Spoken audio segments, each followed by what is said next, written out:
everyone, and welcome back to Drama-O-Rama Online. I'm Mrs. Combs, and I'm so excited to share this time with you today.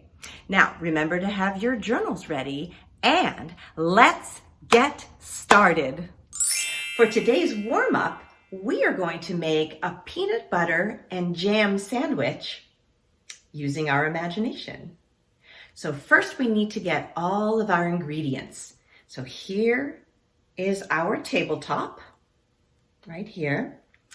And we have right here a jar of peanut butter. And next to it, we have a jar of my favorite jam. Right here, we have a plate. Over here, we have a loaf of bread. And then we have 2 butter knives to spread the peanut butter and the jam. So the first thing we're going to do is take the bread out of the package and put it on the plate. So I'm going to take the package, take off the twist tie, open it up, and pull out 1, 2 slices of bread. Got to close it up so the bread stays fresh. All right. Then I'm going to open up my jar of peanut butter. That wasn't so hard. And then I'm going to take my knife, get a nice big glob of peanut butter, and I'm going to spread it. Spread it on the bread. Oh, that smells so good. All right, clean off that knife on the bread and set that aside. Next, I am going to, I think I need to put the jar lid back on the peanut butter. Let's do that. And set it down. All right, next we have our jar of jam. My favorite, peach. All right, are you ready? Open it up. Wow, this is a little harder than the peanut butter. Oh, finally got that off. All right. Then I'm going to take my other knife, get a nice big glob of jam, and spread it on the other piece of bread. That looks so good. Clean that knife off and set that down. All right. I'm not going to forget this time to put the lid back on the jam. There. All right. Next, I'm going to take the side with the jam on it and put it on top of the peanut butter and kind of smoosh it down a little bit. Smells good. Then I'm going to take one of my knives, and I like to cut mine into 4 pieces. So I'm going to start with 1/4 of a peanut butter and jam sandwich and eat it.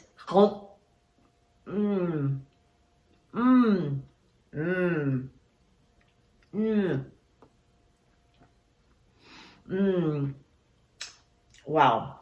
I wish I had some milk. It's so good.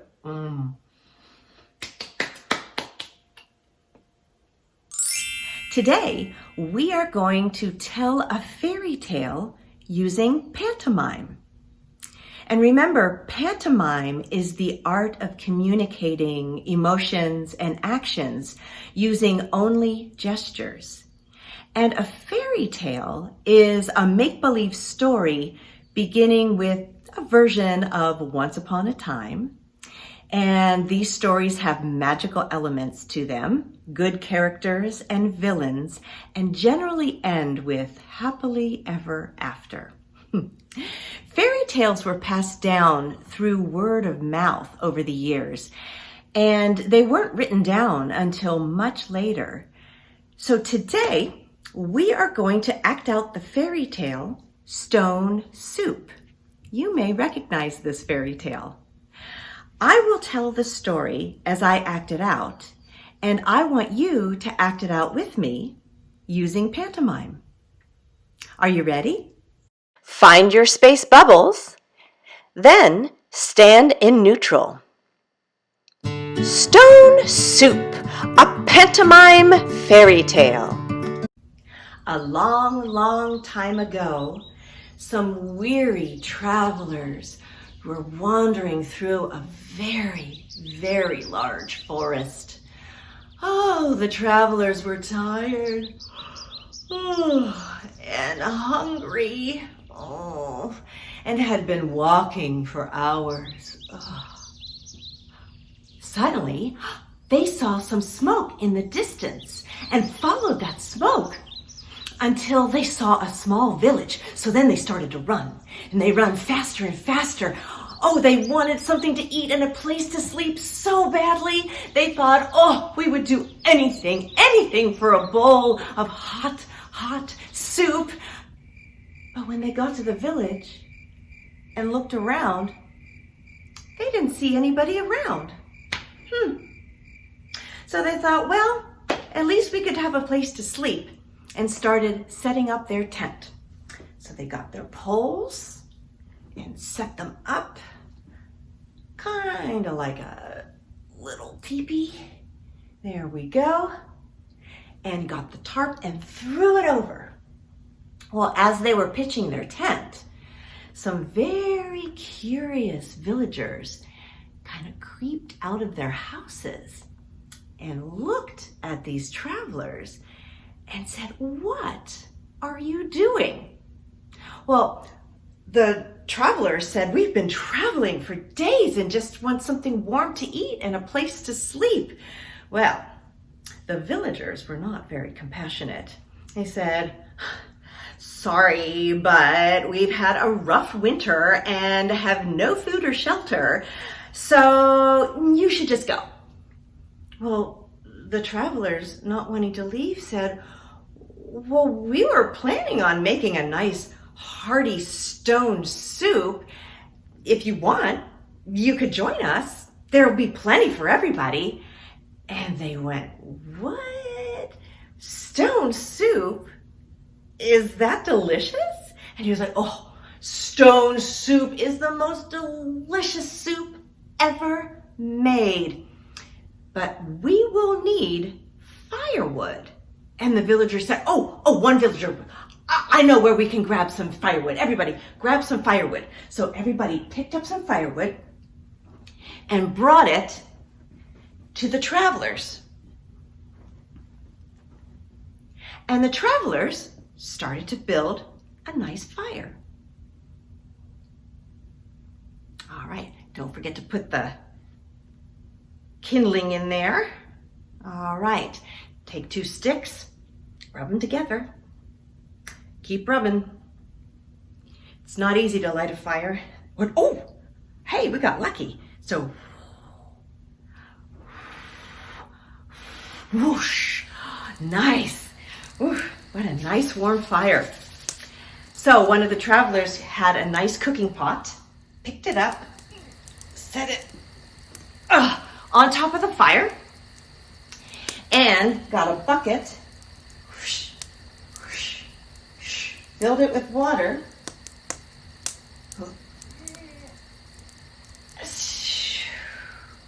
filled up that soup pot, there, and was just about to stir it when he reached into his pocket, pulled out a bag, opened it up, and took out the stone. Well, one of the villagers looked at that stone and said, that looks like an ordinary stone. What's so special about it? And the traveler said, well, no, this is not an ordinary stone. This is a special soup stone. And he popped it into the pot and started to stir with a big wooden spoon. Then he decided to take a taste. So he dipped the tasting spoon into the soup pot, blew on it, took a sip. I think it needs salt. Does anyone have any salt? And the villagers all shook their heads, no. Oh, well, this soup isn't going to be any good without salt, so I guess I'll just throw it away. And the villagers were shocked. They said, wait, I think I know somebody who has salt.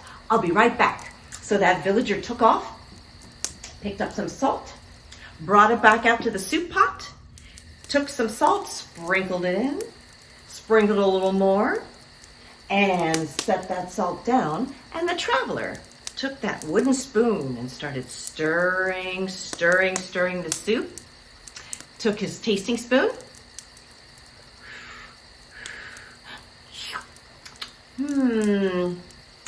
It's better, but I think it needs parsley. Does anybody have any parsley? And all of the villagers shook their head no. And the traveler said, well, you don't have any parsley, this isn't going to be any good, so I'll just throw this away. And one of the villagers said, no, wait. I think I know someone who has parsley. I'll be right back.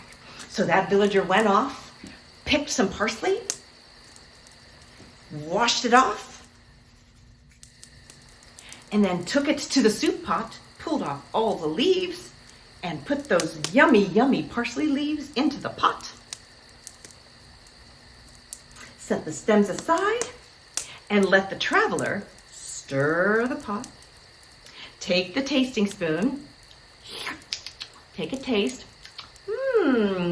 That is better. But I think this soup needs some carrots. Does anyone have any carrots? And the villagers all shook their head no. And the traveler said, well, I guess I'll just have to. And then one of the villagers said, no, wait. I have some carrots. I know at least one in my garden. I'll be right back. So that villager went off, picked that carrot, washed it off, took off the greens, gave it a couple of chops, ran back to the soup pot, put it in the soup pot. Then the traveler stirred the pot, grabbed a soup spoon, took a taste. This is getting better, but I think it needs some pepper. Does anyone have any pepper? And the villagers all shook their head. No. So then he said, well, I guess I'll just have to. And one of the villagers said, no, wait. I have pepper. I know I have pepper in my pantry. I'll be right back. So that villager went off, grabbed their pepper grinder, came running back, ground that pepper into the soup. 2, 4, 8, and then set that grinder down, let the traveler stir the pot, took that tasting spoon, took a taste. Ooh, better. But I think it needs onions. Does anybody have any onions? And all of the villagers just shook their head no. And then the traveler said, well, I guess I'll just have to. And no, wait. One of the villagers stopped him and said, I know somebody who has an onion, at least one. I'll be right back. So that villager went off, got that onion, cut off the ends, peeled it, cut it in half, cut it in quarters, cut it in eighths, came running back, put it in the soup pot, let the traveler stir it around, get the tasting spoon, give it a taste. This is getting to be a good soup. Well, as the traveler kept stirring, the villagers kept coming up with all of these different spices and all of these different seasonings and all of these different vegetables. They all worked together to make this a wonderful smelling soup. And when it was all ready, the traveler dished up a bowl of soup for everyone that helped make it. And then everyone sat down with their bowl of soup and ate and ate until they were full. And they celebrated by telling stories and singing songs until it was time for bed. The next morning, when they got up, the travelers, being travelers, packed up their tent, took everything down, packed everything away, and as they were doing so, the villagers ran out and went, "No, no, no, please don't leave. We loved having you. Please stay. We could cook some more soup with you." And the traveler said, "Well, see, here's the thing. We're travelers, so we really like to travel. So we kind of need to go. Feeling rested, feeling good. Thank you so much for your hospitality." So they shook hands with everybody in the village. "But before I go," says one of the travelers, pulling out the bag from his pocket, opening up the bag, taking out the stone, and handing it to one of the villagers. And that traveler said to the villagers, "This soup stone only works if you all work together, if you all share ingredients, and you all eat together." So the villagers made a promise that they would do that with that soup stone. So the travelers went on their way, and as they were outside of the village, one of them spotted a stone on the ground, picked it up, looked at it, and said, "You know, you never know when we might need you." So he took that stone, opened up the bag, put the stone in the bag, put that bag in his pocket, and they went on their merry way. And the travelers and the villagers lived happily ever after. The end. We were able to retell the fairy tale Stone Soup by using pantomime. And this kind of felt like the old tradition of passing down the fairy tale through word of mouth, and made it so much more active and so much more interesting. I really felt like a storyteller when we were acting this out using pantomime. When we used gestures to convey the different emotions, like when the travelers were tired, or hungry, or when the villagers were panicky, "No, no, don't throw away the soup." That was really fun to do all of that. And then we used gestures to show the different actions, like stirring the soup, or grinding the pepper in the soup, or even tasting the soup. All of this, I feel, makes a more interesting and more active story. And I think kind of goes along with that wonderful storytelling tradition using just word of mouth. It's time for today's journal prompt. I want you to write a paragraph about your favorite moment in Stone Soup. And in that paragraph, I want you to include why this was your favorite moment in the story, and describe how you used pantomime to act out the different emotions and actions in this particular moment of the story. And remember, use details.